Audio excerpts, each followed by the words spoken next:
ನಿಮ್ಮ ನ್ಯೂನ್ಯತೆಗಳನ್ನ ನೀವು plus point ಮಾಡ್ಕೊಂಡು ನೀವು ಜೀವನದಲ್ಲಿ ಇಷ್ಟು ಎತ್ತರಕ್ಕೆ ಬೆಳೆದಿರೋದು ನಿಜಕ್ಕೂ ಕೂಡ ನೀವು ಒಂಥರ ರೋಲ್ ಮಾಡೆಲ್, ನೀವು ಒಂಥರ ಸ್ಫೂರ್ತಿ, ನೀವು ನಿಜ ಸುಳ್ಳಲ್ಲ. ಭಾಳಷ್ಟು ಜನ ಕನಸುಗಳನ್ನ ಕಟ್ಕೊಂಡು ಬೆಂಗಳೂರಿಗೆ ಬರ್ತಾರೆ. ನಾವು ಕೂಡ ಕನಸುಗಳನ್ನ ಕಟ್ಕೊಂಡೆ ಬೆಂಗಳೂರಿಗೆ ಬಂದಿದ್ದು. ಬಟ್ ಭಾಳ ಜನ ಅರ್ಧಕ್ಕೇನೆ ಕೈ ಬಿಟ್ಟು ಹೋಗ್ಬಿಡ್ತಾರೆ, ಯಾಕಂದ್ರೆ ಆಗೋದಿಲ್ಲ ಅಂತ. ಆದರೆ ತಮ್ಮಂತಹ ಭಾಳಷ್ಟು ದಂತಕಥೆಗಳು ಜೀವಂತವಾಗಿ ಹಲವರಿಗೆ ಸ್ಫೂರ್ತಿ ಕೊಡ್ತೀರಾ. Really you are great. But ಹೆಣ್ಣು ನೋಡಕ್ ಹೋದಾಗ ಮೇಡಮ್ ಗೊತ್ತಿತ್ತು ಅವ್ರ ಕಾಲ್ ಹಿಂಗಿತ್ತು ಅಂತ ಹೇಳಿ ಮೊದ್ಲೇ ಹೇಳಿದ್ರು, ನಿಮ್ಗೆ ಹೇಳಿದ್ರಿ ನೀವು. ಯಾಕಂದ್ರೆ ಇವತ್ತಲ್ಲ ನಾಳೆ ಗೊತ್ತಾಗದ್ರೆ ಯಾವ್ದು ಮುಚ್ಚಿಡಕ್ ಆಗಲ್ರಿ. ನಮ್ಮಲ್ಲಿ ಏನ್ ಇರ್ತಕ್ಕಂಥದ್ದು ಹೇಳ್ಕೊಂಡ್ಬಿಟ್ರೆ ಕ್ಲಾರಿಟಿ ಇರುತ್ತೆ. ನಾವ್ ಇವತ್ತಲ್ಲ ನಾಳೆ ಅದು ಗೊತ್ತಾಗ್ಬಿಡ್ತಲ್ರಿ. ಮೇಡಮ್ ಸರ್ ಅಲ್ಲಿ ನಿಮ್ಗೆ ಇಷ್ಟ ಆದ ಗುಣ ಏನು? ನಿಮ್ಮ ಮಗು ಅಳ್ತಿದ್ಯಾ? ಹಾಗಾದ್ರೆ ನಿಮ್ಮ ಮಗುವಿಗೆ ಜೀನಿ ಸರಿ ಇಟ್ಕೊಡಿ. ಯಾಕಂದ್ರೆ ಜೀನಿ ಸರಿ ಇಟ್ಟು ನಿಮ್ಮ ಮಗುವಿಗೆ 100% ಸರಿಯಾದ ಆಹಾರ. ನಿಮ್ಮ ಮಗು ನೆಮ್ಮದಿಯಾಗಿ ನಿದ್ದೆ ಮಾಡಬೇಕಾ, ದಷ್ಟಪುಷ್ಟವಾಗಿ ಬೆಳಿಬೇಕಾ? ಹಾಗಾದ್ರೆ ಜೀನಿ ಸರಿ ಇಟ್ಟು ಕೊಡಿ. ಎಲ್ಲಾ ಮೆಡಿಕಲ್ ಶಾಪ್ಗಳು, ದಿನಸಿ ಅಂಗಡಿಗಳು, ಸೂಪರ್ ಮಾರ್ಕೆಟ್ಗಳಲ್ಲಿ ಲಭ್ಯ. ಎಲ್ಲದನ್ನೇ ಇಷ್ಟ. ಎಲ್ಲ ಇಷ್ಟ. ತುಂಬಾ ಯಾವ್ದು ಸಿಚುವೇಶನ್ ತುಂಬಾ ಪೇಷನ್ಸ್ ಆಗಿ ಹ್ಯಾಂಡಲ್ ಹೌದಾ? Very caring also. ಆಮೇಲೆ ಇವಾಗ ಕಾಲ್ ಬಗ್ಗೆ ಕೇಳಿದ್ರಲ್ಲ, ನಾನೇ ಕೆಲವು ಟೈಮ್ ಟೈರ್ಡ್ನೆಸ್ ಇದು ಅಂತ ಅಂತೀನಿ.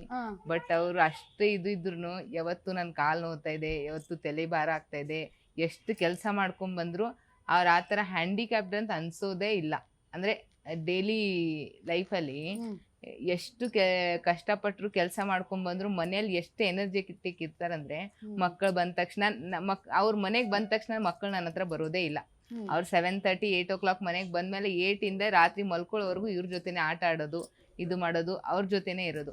ಯಾವಾಗಾದ್ರೂ ನಾನು ಟಯರ್ಡ್ ಆಗಿದ್ದೀನಿ, ನನ್ಗೆ ಈ ತರ ಆಗ್ತಾ ಇದೆ, ಯಾವತ್ತು ಇಷ್ಟು 10 ವರ್ಷದಲ್ಲಿ ನಾನು ಯಾವತ್ತೂ ಕೇಳಿಲ್ಲ. ಕೋಪ ಯಾರು ಜಲ್ದಿ ಮಾಡ್ಕೋತಾರ ಸರ್? ಇಬ್ರು. ನಾನೇ. ಬಾಳ ಇಟ್ಟಾರ ಅವ್ರು. ಚಲೋ ಚಲೋ ಇಟ್ಟಾರ. ಕಂಟ್ರೋಲ್ ರೀ, ಕಂಟ್ರೋಲ್. ಅದಕ್ಕೆ ನೋಡ್ರಿ ಹೆಂಗ್ ಕೂತೀನಿ ಪಕ್ಕದಲ್ಲಿ. ಹೆಂಡತಿ ಕಂಟ್ರೋಲ್ ಆಗಿದ್ದವ್ರ ಕೈ ಕಟ್ಕೊಂಡ್ ಕುಂತೀನಿ ನೋಡ್ರಿ, ಪಕ್ಕದಲ್ಲಿ ಕೈ ಕಟ್ಕೊಂಡ್ ಕುಂತೀನಿ. ಸುಮ್ನ ನಮ್ಮ ನಾನು ಗೌಡ್ಕಿ ಮಾಡೋದು, ನಾನು ನಾ ಗೌಡ್ರ ಅಂತ ಹೇಳಿ ದಿಮಾಕ್ ಹೊಡಿಯೋದು, ಇವೆಲ್ಲ ಬಹಳ ಕಷ್ಟ ಆಗತ್ರಿ. ಕೋಪ ಅಂತಿಲ್ಲ, ಜಸ್ಟ್ ಒಳ್ಳೆ ವಿಷಯಕ್ಕೆ ಮಾತ್ರ ಕೋಪ ಮಾಡ್ಕೋತೀನಿ ಅಷ್ಟೇ. ಬಾಸ್ ನಿನ್ನ ಜಾಸ್ತಿ ಪ್ರೀತಿ ಮಾಡೋರು ಪಪ್ಪ? ಮಮ್ಮಿನೂ ಮಾಡ್ತಾರೆ. ಮಮ್ಮಿನೂ ಮಾಡ್ತಾರ.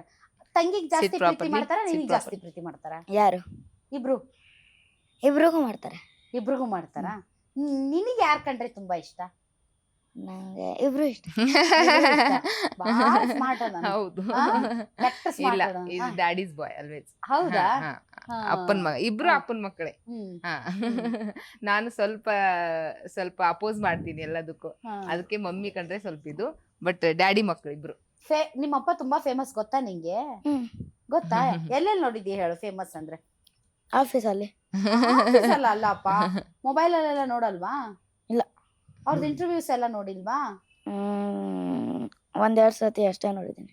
ಸರ್ ಜೀವನದಲ್ಲಿ ಸಾಕಷ್ಟು ತಾವು ಸಕ್ಸಸ್ ನೋಡಿದಿರಿ, ಇಲ್ಲ ಅಂತಲ್ಲ. ಬಟ್ ಇದರ ಆಚೆಗೆ ಸರ್ ಇನ್ನು ಇನ್ನು ಯಾವ ಸ್ಕೈಸ್ ರೀಚ್ ಆಗ್ಬೇಕು ಅಂತ ತಮ್ಮಲ್ಲಿ ಒಂದು, ಅಂದ್ರೆ every day is a new goal. So ಇದನ್ನ ಸಾಧಿಸ್ಬೇಕಂತ ಇರ್ತೀವಿ, ಅದನ್ನ ಮಾಡಾಗುತ್ತೆ, ಮತ್ತೆ ಇನ್ನೊಂದು ಏನಾದ್ರೂ ಒಂದು ಗೋಲ್ ಸೆಟ್. ಸೊ ಈಗ ನಿಮ್ಮ ಮುಂದೆ ಇರುವಂತಹ ಅತಿ ದೊಡ್ಡ ಗೋಲ್ ಅಥವಾ ಗುರಿ ಯಾವುದು? ಒಂದ್ರಿ, ನಾನು ಇವತ್ತಿನವರೆಗೂ ಅಚೀವ್ ಮಾಡಿದ್ರೆ ಅಂತಿಲ್ರಿ, ನಾನು ಭಾಳ ಸರಿ ಹೇಳ್ಕೊಂಡಿನ್ರಿ. ನಾನು ಏನಾದ್ರು ಇವತ್ತು ಮಾಡಿದ್ದೇನೆ ಅಂದ್ರೆ 0.1% ಮಾಡಿದ್ದೇನೆ. ಇನ್ನು ಮಾಡೋದು 99% ಐತ್ರಿ. ಬಟ್ ಒಂದು, ಈಗ ರಿಯಲ್ ಎಸ್ಟೇಟ್ ಅಲ್ಲಿ ನಮ್ದು ಮೇನ್ ಕಾನ್ಸೆಪ್ಟ್ ಇದಾರೆ, ಯಾರು ರೆಂಟಲ್ ಮನೇಲಿ ಇರ್ತಾರೆ ಅವ್ರೊಂದು ಸ್ವಂತ ಮನೆ ಮಾಡಬೇಕು. ಅವ್ರು ಅದೇ EMI ಪೇ ಮಾಡಿ, ರೆಂಟ್ ಪೇ ಮಾಡಿದ EMI ಪೇ ಮಾಡಿ, ಆದಷ್ಟು ಕಡಿಮೆ ಬಜೆಟ್ ಅಲ್ಲಿ ಲಕ್ಸುರಿ ಪ್ರಾಜೆಕ್ಟ್ ಕೊಟ್ಟು ಇಲ್ಲಿವರೆಗೂ 45,000 ಮನೆ ಕೊಟ್ಟಿದ್ದೇನೆ ರೀ. ಈಗ ಒಂದು 20,000 ಮನೆ ನಡೀತಾ ಇದಾರೆ. ಈಗ ಸೆಕೆಂಡ್ ಬಂದಾಗ ಈಗ ಹಾಸ್ಪಿಟಲ್ ಲೈನ್ ಅಲ್ಲಿ ಎಂಟ್ರಿ ಆಗಿದ್ದೇನೆ. 20,000ರಲ್ಲಿ 20,000 ನಂದೊಂದು ಬರ್ಕೊಡ್ರಿ. ನಮ್ದು ರೆಂಟ್ 1 ಎಕರೆ 1 ಎಕರೆ ಒಂದ್ ಬ್ಯಾಡ್ರಿ, ದಯವಿಟ್ಟು ಒಂದ್ ಬ್ಯಾಡ್ರಿ. ಬೆಂಗಳೂರಾಗ ಅಟ್ಲೀಸ್ಟ್ ಮಿನಿಮಮ್ 2-3 ಇರ್ಬೇಕ್ರಿ, ಮನೆ ಮಾತ್ರ 2-3 ರೀ.